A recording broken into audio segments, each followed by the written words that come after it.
입니다. 오늘 우리에게 주신 성경 말씀은 마태복음 8장 23절에서부터 27절까지입니다.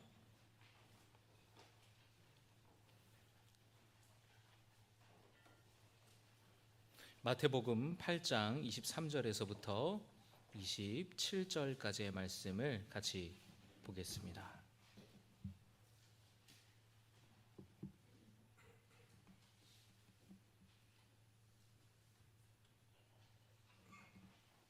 배에 오르심에 제자들이 따랐더니 바다에 큰 놀이 일어나 배가 물결에 덮이게 되었으되 예수께서는 주무시는지라. 그 제자들이 나와 깨우며 이르되 주여 구원하소서, 우리가 죽겠나이다. 예수께서 이르시되 어찌하여 무서워하느냐, 믿음이 작은 자들아 하시고 곧 일어나사 바람과 바다를 꾸짖으시니 아주 잔잔하게 되거늘. 함께 봉독합니다. 그 사람들이 놀랍게 여겨 이르되 이가 어떠한 사람이기에 바람과 바다도 순종하는가 하더라. 아멘. 이 시간 주님 앞에 우리 신갈교 모든 성도들 함께 모여서 예배하기 위해 모였습니다. 이 시간 우리의 마음을 다 바쳐 우리 예배하고 또 이 시간 말씀 들을 때에 주님의 크신 은혜와 평강이 함께 하시기를 바랍니다.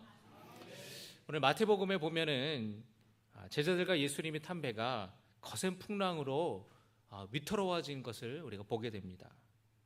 혹시 지난 한 주간의 여러분의 삶 속에서 혹시 거센 풍랑을 만나지는 않으셨습니까? 그렇다면 오늘 말씀을 통해 여러분이 위로받고 또 치유가 일어나고 또 우리 믿음의 도전이 되는 시간이 되기를 바랍니다. 오늘 말씀 속에서 거센 풍랑을 만났던 제자들의 모습은 어땠는지, 그들에게 예수님이 뭐라고 말씀하셨는지, 또 우리 함께 감리교 역사에 대해서 함께 말씀을 나누고 있는데, 제자들처럼 존 웨슬리 목사님도 풍랑을 만난 적이 있었는데 그때의 웨슬리 목사님이 어땠는지 함께 말씀을 좀 나누고 살펴보도록 하겠습니다. 존 웨슬리 목사님이 32살 때에 아버지 목사님이 돌아가시게 됩니다. 이 아버지 목사님이 쓰시던 책이 있었는데 그 글을 모아서 출판하기 위해서 런던을 방문했는데 그곳에서 오글도프라는 국회의원을 만나게 됩니다. 당시 법은 굉장히 엄격해서 도둑질만 해도 사형에 처해질 정도였다고 합니다. 개인에게 돈을 꾸다가 갚지 못하면 아주 오랫동안 감옥에 갇혀 있어야 됐었다라고 이야기를 하는데요. 그러다 보니까 이 감옥에는 상당히 이 죄수들로 가득 차서 더 이상 죄수들을 수용할 수 없을 지경에 이르렀습니다. 당시 이 국회의원이었던 오글도프가 이 문제를 해결하기 위해서 새로운 법안을 만들었는데 그것은 죄수들을 석방시켜서 신대륙 아메리카 대륙에 이주시키는, 그래서 정착시키는 법이었어요. 그 식민지를 개척하는 일에 이 죄수들을 동원하는 법안을 새로 마련했습니다. 이 오글도프 국회의원은 조지아의 영국 식민지였던 조지아주에 정착한 이 이민자들을 신앙적으로 돌보기 위한 목회자를 찾고 있었고 또 인디언들에게 복음을 전할 목회자를 찾고 있었습니다.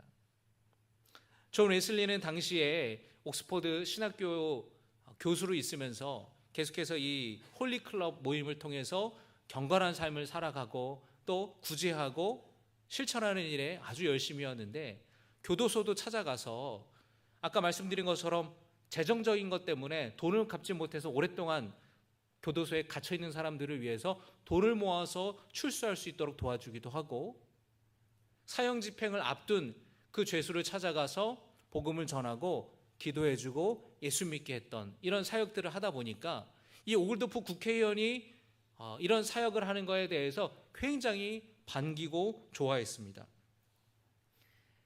아메리카 대륙으로 이주해서 새로운 삶을 살아가는 일에 대해서 이 존 웨슬리 목사님이 감명을 받아요. 그리고 예수님을 알지 못하는 인디언들에게 복음을 전한다라는 이 사역, 주님이 그 마음에 이 웨슬리 선교사님, 이 웨슬리 목사님 마음에 복음을 전해야 되겠다라는 마음이 생기기 시작했습니다. 그래서 이 존 웨슬리 목사님이 옥스퍼드 신학교 교수 자리를 내려놓고 미 아메리카 대륙 선교사로 자원을 합니다. 그래서 동생 찰스 웨슬리와 홀리클럽 멤버 2명과 함께 영국에서 미국으로 가는 대서양을 건너는 배를 타게 돼요. 이 선교의 경험이 존 웨슬리 목사님에게 아주 큰 영향을 끼치게 됩니다. 오늘 그 말씀을 함께 나누는 겁니다. 미국으로 가는 배 안에서도 이 웨슬리 목사님과 동료들이 아주 철저하게 규칙적으로 기도하고 성경 읽고 또 경건한 삶을 살려고 애를 썼는데, 그 배 안에는 이들뿐만 아니라 미국으로 넘어가는 많은 사람들이 배에 타 있었어요. 그 중에 수십 명의 독일 사람들이 같이 있었는데, 이 사람들은 어떤 사람이었는가 하면 독일의 보헤미아 지역, 모라비아 지역에서 신앙생활하던 사람이었습니다. 여러분, 지난번에 경건주의에 대해서 이야기를 하면서 모라비아 사람들에 대해서 제가 말씀을 드렸죠. 그래서 이 경건주의의 영향을 받은 사람들입니다. 아주 열심히 경건한 신앙생활을 했던 그런 사람들이었어요. 그런데 영국 안에 이들에 대한 핍박이 있다 보니까 신앙의 자유를 찾아서 청교도들이 미국으로 건너간 것처럼 이 모라비안 사람들도 신앙의 자유를 찾아서 영국에서 미국으로 가는 배를 탔던 겁니다. 이 웨슬리 목사님이 저녁이 되면 함께 이들과 교제하고 말씀도 나누고 또 요청도 받아서 설교도 하고 함께 기도하는 교제를 갖게 되었어요. 웨슬리 목사님이 영국에서부터 미국으로 출발하는 그 때는 10월 중순이었는데, 이제 겨울로 접어들게 되면서 이 대서양 바다가 굉장히 그 시기에는 거칠다고 이야기를 합니다. 항해하기가 아주 어려운 그런 때였다고 해요. 점점 날씨가 악화되면서 큰 풍랑을 만나게 됩니다. 그래서 배에 돛대가 부러지고 갑판 사이로 물이 들어오고 사람들이 배 안에 머무는 숙소까지도 배가 들이닥쳐서 배가 얼마나 심하게 요동을 치는지 온몸이 다 바닷물에 젖고 또 풍랑 때문에 파도 때문에 배가 침몰할 수 있을 정도로 굉장히 힘든 시간들이 있었다는 거예요. 배에 탄 사람들 모두가 다 겁에 질려서 덜덜덜덜 떨 때에 이 존 웨슬리 목사님도 똑같이 그렇게 겁에 질려 있었던 겁니다. 웨슬리 목사님이 그 가운데에서 기도하고 또 본인이 암송하는 말씀을 가지고 계속해서 암송을 했는데 여전히 그 마음에는 두려움이 가시질 않는 거예요. 그런데 그 깜깜한 밤중에 불도 켜지지 않고 어둡고 그 차가운 겨울바다 차가운 바닷물이 들어오고 몸이 홀딱 다 젖고 배가 요동하는 가운데에 너무나 평온하게 찬양 소리가 들려오는 거예요. 어디서 들려오는 소리인가 찾아봤더니 함께 배에 타고 있었던 그 독일 모라비아 사람들이 부르던 찬양 소리였어요. 곧 침몰할 것 같은 상황 속에서도 이 모라비아 사람들이 아주 평온하게 아주 침착하게 남녀노소 할 것 없이 그렇게 찬양을 부르더라는 거예요. 바닷물에 온몸이 젖고 이리저리 넘어지면서도 두려워하지 않고 찬양을 부르는 모습을 보고 이 웨슬리 목사님이 충격을 받았습니다. 한번 사진 보여주시면은 그 전에 보면은 이 미국 조지아주가 어디에 있느냐면은 바로 남부 지역에 저쪽이 바로 아메리카 대륙의 영국 식민지였던 곳입니다. 저곳으로 선교사를 갔고요. 그 다음 사진을 보면은 이 모라비안 사람들의 모습을 이제 그림으로 그린 거예요. 어떻게 죽음을 두려워하지 않고 저렇게 평온하게 평화롭게 찬양을 할 수 있는가? 여러분, 오늘 설교 제목인데 한번 따라하겠습니다. 저 사람들은 나와 무엇이 다른가? 그 모라비아 사람들을 보면서 웨슬리 목사님 마음에 이런 생각이 들었다라는 겁니다. 저 사람들과 내가 지금 무엇이 다른가? 웨슬리 목사님이 스스로에게 물었습니다. 이 웨슬리 목사님의 모습은 풍랑을 만나서 두려움에 떨었던 제자들의 모습과 다를 바 없었어요. 배를 타고 갈릴리 바다 건너편으로 가던 중에 강한 바람이 불어와서 갑작스러운 파도로 배가 흔들렸습니다. 갈릴리 호수는 마리 호수지 바다와 같은 곳이고 2700m가 넘는 헐몬산에서 갑작스러운 돌풍이 불어오면은 순식간에 거대한 풍랑이 만들어지기도 하는데, 제자들 중에서는 바닷사람이었던 어부로 잔뼈가 굵었던 제자들이 4명이나 있었지만 쩔쩔매네요. 그래서 예수님이 주무시던 배 밑에서 주무시던 예수님을 깨웠습니다. 예수님이 제자들에게 말씀하셨어요. 어찌하여 두려워하느냐, 믿음이 작은 자들아. 그리고는 바람과 바다를 꾸짖으셨고 그리고 곧 잠잠하게 되었다라고 성경은 말씀하고 있습니다. 예수님은 제자들의 믿음이 작다고 꾸짖으시지 않으셨어요. 예수님이 꾸짖으신 것은 바람과 바다였습니다. 예수님이 어찌하여 두려워하느냐, 믿음이 작은 자들아 라고 제자들에게 말씀하실 때는 책망하고 혼내는 것이 아니라 안타까운 마음으로 하신 말씀이었어요. 웨슬리 목사님이 마치 이 갈릴리 바다에서 풍랑을 만났던 제자들처럼 두려워서 떨고 있었습니다. 모라비아 사람들의 모습을 보면서 웨슬리 목사님이 저들과 나는 뭐가 다른가, 그 질문을 던지면서 자신의 믿음이 너무나 보잘것없는 믿음이었다라는 것을 깨닫게 돼요. 모라비아 사람들처럼 그 죽음의 공포를, 그 죽음의 두려움을 이기는 구원에 이르는 믿음이 없다라는 것을 깨닫게 된 것입니다. 내 안에 구원의 확신이 없다라는 것을 웨슬리 목사님이 깨닫게 된 거예요. 그가 목사의 아들로 태어났고 경건한 신앙생활 안에서 생활하고 철저하게 규칙적인 신앙생활을 했지만, 규칙쟁이라는 얘기를 들을 정도로, 성경벌레라는 얘기를 들을 정도로 항상 말씀의 사람으로 살려고 애썼지만, 굳이 하는 데 애썼지만, 신학교 교수가 되고 목사로 살고 지금 선교사로 가지만, 그 풍랑 앞에서, 그 죽음 앞에서 두려워 떨 수밖에 없었던 자신의 연약한 실존을 직면하게 된 거예요.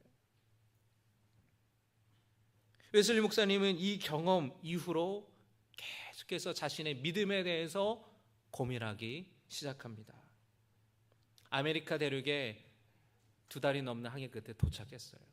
그리고 그곳에서 목회를 하고 선교를 하게 되는데 실패로 끝났습니다. 미국으로 이주한 사람들을 대상으로 목회를 하는데, 이 사람들은 영국 사람들보다 훨씬 더 자유분방하게 살고 있었던 사람들이었어요. 그러니 목사님이 원리 원칙대로 목회를 하다 보니까 부딪히는 부분이 많았던 거예요. 교인들이 불만 불평이 많았어요. 그 당시에는 성찬을 받기 위해서는 전주 주일에 신청을 해야 돼요. 신청하는 사람에게 성찬을 베풀어요. 근데 지난주에 신청 안 했다고 그 자리에서 성찬을 안 주시는 거예요. 그러니까 교인들이, 아니 내가 지난주에 못 왔다, 아니 내가 깜빡해서 신청을 못했다, 근데 이렇게 지금 예배 시간에 다 성찬 받는데 나만 안 주고 이거 완전히 무슨 망신이냐, 불만 불평이 생기기 시작했어요. 원리 원칙대로 하다 보니까 자유분방에 살고 있었던 이 이민자들이 맞지가 않는 거예요. 인디언들에게 복음을 전하려고 그러는데 얼마나 그 사람들이 무섭게 구는지, 막 화살을 겨누고 그 사람들을 기껏 방문했더니 마음이 닫혀 있었어요. 왜냐하면 식민, 이 유럽에서 사람들이 아메리카 대륙으로 들어오게 되면서 그 인디언들을 노예로 붙잡아가고 그 사람들을 괴롭히고 많이 죽고 이런 일이 있었기 때문에 마음의 문이 닫혀 있었던 거예요. 결국에 2년 만에 다시 영국으로 웨슬리 목사님이 돌아왔습니다. 자기 자신에게 너무 실망스러웠어요. 마음이 낙심되고 절망했습니다. 목회라는 것이 자기 힘과 노력으로 할 수 있는 것이 아니라는 것을 깨달았어요. 그리고 미국으로 가는 길에 풍랑을 만났던 그 경험을 계속해서 되뇌이면서 내 믿음이 그 죽음의 위험 앞에서는 보잘것없었다라는 그 생각이 웨슬리 목사님을 괴롭혔습니다. 영국으로 돌아왔을 때 남겼던 그 일기의 기록에는 이런 얘기가 있는데요. 내가 조지아의 인디언들을 구원하려 조국을 떠난 지 2년 4개월이 지났다. 그러나 나는 그동안 무엇을 발견했나? 정작 다른 사람들을 구원하러 갔던 나 자신은 구원받지 못했다는 것을 알았을 뿐이다. 웨슬리 목사님은 영혼의 어두운 밤을 보내고 있었습니다. 그때 웨슬리 목사님을 위로했던 친구 목사님이 있었어요. 근데 이 친구 목사님이 웨슬리 목사님에게 질문했습니다. 자네, 예수 그리스도의 십자가의 보혈로 죄사함 받았다라는 확신이 있는가? 자네에게 구원에 이르는 믿음이 있는가? 웨슬리 목사님이 대답했습니다. 어렸을 때부터 내가 그렇게 배웠다고. 아니야, 지금 내가 묻는 건 그게 아닐세. 자네에게 구원에 이르는 믿음이 있는가 말이야. 죄사함의 확신이 있는가 말이야. 성경에 그렇게 기록되어 있네. 아니, 내가 지금 묻는 건 그게 아니야. 자네 한번 대답해 보게라. 십자가의 그 보혈로 죄사함 받았다는 확신이 지금 자네에게 있는가? 웨슬리 목사님이 대답하지 못하는 거예요.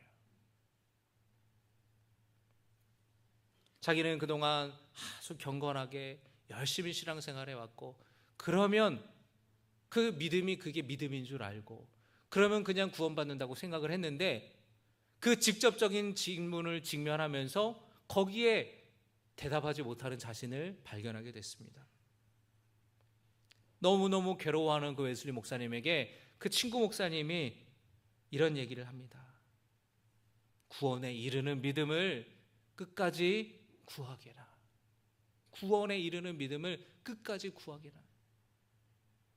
웨슬리 목사님이 나는 이제 설교할 수 없을 것 같다고, 내가 믿음이 없는데, 내가 구원의 확신이 없는데 내가 어떻게 성도들에게 설교하겠냐고. 아닐세, 자네가 믿음이 생길 때까지 믿음에 대해서 설교하게, 자기 자신이 구원의 확신이 생길 때까지 구원에 대해서 설교하시게. 그 친구 목사님이 그렇게 권면을 해줬어요. 그래서 이 웨슬리 목사님이 자신에게 구원에 이르는 믿음이 없다라는 것을 깨닫고 회개하고 자신의 불신앙에 대해서 깨닫고 기도하기 시작했습니다. 목사였고 신학교 교수였고 선교사로 갔다 왔지만, 경건한 삶을 살았지만, 구제에도 열심을 냈지만, 정말로 예수님이 나를 죄에서 건져주셨다라는 구원의 확신이 없음을 깨닫고 믿음 달라고 기도하기 시작했어요. 5월 24일 웨슬리 목사님이 회심을 경험하게 됩니다. 그런데 많은 성도들이 오해하는 것이, 그전까지 아무런 일이 없다가, 아무런 준비 없다가 갑자기 한 번의 그 집회로 회심하게 된 것이 아니라, 목사님이 2년 동안 자기 믿음에 대해서 고민해 왔고, 그리고 석 달 동안이나 이 문제를 붙들고 기도하였다라는 거예요. 석 달 동안 구원에 이르는 믿음을 달라고 몸부림치면서, 때로는 눈물을 흘리면서 그 자신의 답답한 마음을 하나님께 내어놓고 믿음을 구하기 시작했습니다. 그러니까 여러분, 믿음도 하나님의 은혜인 거예요. 하나님이 믿음도 주시는 거예요. 5월 24일 저녁에 웨슬리 목사님이 올더스케이트 거리에서 모인 작은 기도회, 그 모라비안 사람들이 모여있던 기도회에 참여했습니다. 사진 한번 보여주실까요? 런던의 올더스케이트 스트리트의 위치입니다. 근데 그곳에 가니 로마서 서문을 누가 읽고 있었어요. 마틴 루터가 쓴 로마서 서문을 누군가 읽고 있었는데, 그 이야기를 듣다가 웨슬리가 마음에 회심을 하게 됐습니다. 그 내용을 제가 읽어드리겠습니다. 믿음은 우리 안에 계신 하나님의 역사다. 하나님의 역사는 우리를 변화시키고 우리를 하나님에게서 새롭게 탄생시킨다. 옛 아담을 죽게 하고 우리를 마음과 성품과 정신 그리고 모든 힘으로부터 전혀 다른 인간으로 변화시킴과 동시에 성령으로 힘 입혀 주신다. 할렐루야. 이 말씀을 들을 때에 마틴 루터가 로마서 성경 바로 앞에 이 로마서 성경에 대한 내용을 간략하게 해설한 그 글을 읽을 때에 웨슬리 목사님의 마음에 뜨거워지는 것을 느꼈다라는 것이에요. 주님이 모든 죄를 영원히 사하셨고 나를 죄와 사망의 법에서 구원하셨다라는 확신을 갖게 되었어요. 십자가에 피 흘려 죽으신 예수님의 그 사랑을 마음속에 깊이 깨닫게 되었습니다. 그 일기에 이런 기록이 있습니다. 한번 보여주실까요? 다 같이 읽겠습니다. 시작. 나는 내 마음이 이상하게 뜨거워지는 것을 느꼈다. 마음에 갑자기 감동이 오는 거예요. 마음이 뜨거워지고 갑자기 마음이 뭉클해지는 이 신앙의 체험을 웨슬리 목사님이 처음 하게 된 거예요. 그동안은 신앙생활을 머리로 했어요. 그런데 가슴으로 예수를 믿기 시작했던 것이에요. 믿음은 우리 안에 계신 하나님의 역사다. 이 마틴 루터가 쓴 글입니다. 믿음이라는 것이 하나님이 내 안에서 일하실 때 생기는구나. 내가 믿음이 있는 것도, 믿음이 생기는 것도 하나님의 역사다라는 것을 발견하게 된 겁니다. 구원에 이르는 그 믿음, 거듭나는 놀라운 체험을 웨슬리 목사님이 하게 된 것이에요. 이런 바라기는 이 놀라운 은혜가 여러분에게도 있기를 주님의 이름으로 축복합니다. 이 경험을 통해 웨슬리 목사님의 인생이 완전히 180도 달라졌어요.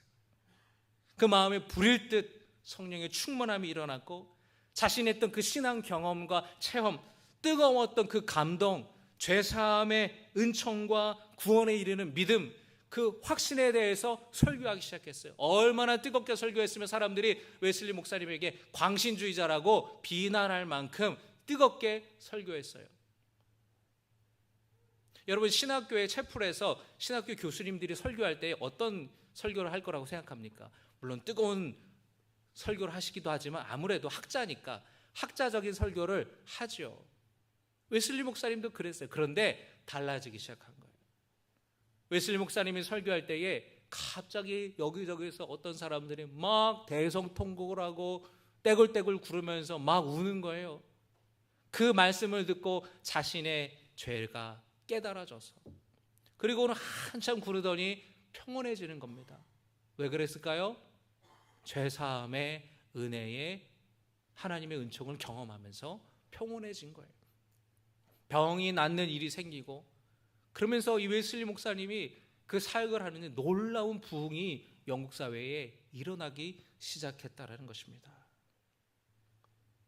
마치 여러분 예수님을 3년이나 따라다녔지만 예수님이 정작 붙잡히시고 십자가에 달리실 때는 도망갔던 제자들이 부활하신 예수님을 만나고 성령 충만한 이후에는 그 대제사장들, 유대 종교 지도자들 앞에서 담대하게 복음을 전했던 것처럼 이 웨슬리 목사님이 거센 풍랑에 두려워했지만 이 회심을 경험하고 나서 구원에 이르는 믿음을 얻게 됐을 때에 성령으로 충만해져서 뜨거워져서 담대하게 복음을 전하기 시작했다는 것입니다.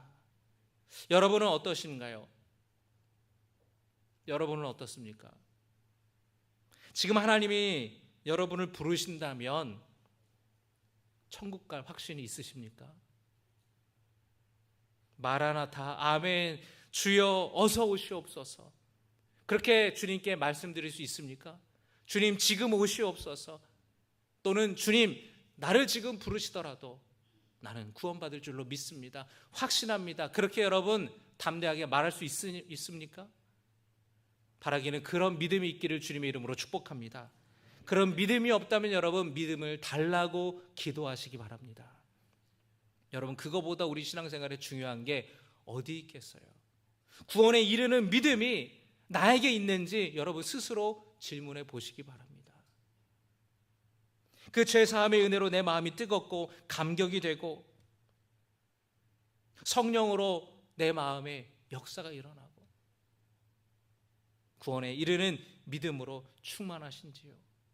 아니면 내 마음에 감동이 없고 교회면은 예배 시간에 설교를 들을 때에 늘 졸음이 오고 마음이 냉랭하고 내 마음이 차갑고 신앙생활에 의미를 찾지 못하고 혹시 그렇게 방황하고 있습니까? 여러분, 존 웨슬리 목사님과 만나주신 하나님께서 여러분과 만나 주시기를 주님의 이름으로 축복합니다. 주님을 찾기 위해 몸부림치는 자리에서 주님은 만나 주세요. 여러분, 믿음이 없다면 믿음을 달라고 기도하시기 바랍니다. 하나님이 여러분 가운데 역사하셔서 구원에 이르는 믿음을 주실 줄로 믿습니다. 여러분, 풍랑 앞에서 두려워하며 벌벌 떠며 은혜를 구했던 제자들, 저 사람들과 나는 뭐가 다르지? 낙심했던 웨슬리 목사님, 그 경험 통해서 자신의 믿음을 점검하고 믿음을 구했던 것처럼 여러분, 믿음으로 살아가는 저와 여러분 되기를 주님의 이름으로 축복합니다. 이 믿음이 있다면, 이 확신이 있다면 여러분의 인생 가운데에 어떤 풍랑을 만나더라도 이 믿음으로 이겨낼 수 있습니다. 이 믿음으로 견딜 수가 있습니다. 이 믿음으로 승리할 수 있습니다. 왜냐하면 여러분, 죽음도 무서워하지 않는 사람을 누가 감당합니까? 죽음도 무서워하지 않는다면 누가 이길 수 있겠어요? 죽음을 각오한 사람을 누가 이길 수 있겠습니까? 그런 마음으로 나갈 때에 순교할 수 있는 것이고, 그런 믿음으로 나갈 때에 핍박과 박해도 견딜 수가 있는 것이에요. 지금의 고난도 견딜 수가 있는 것입니다. 이 믿음이 여러분에게 있기를 주님의 이름으로 축복합니다. 믿음이 없이는 주님을 기쁘시게 못한다고 하였습니다. 왜 기쁘시게 못할까요? 주님이 안타까워하신다라는 거예요. 그 믿음을 달라고 간구하는 시간 되기를 소원합니다. 우리 함께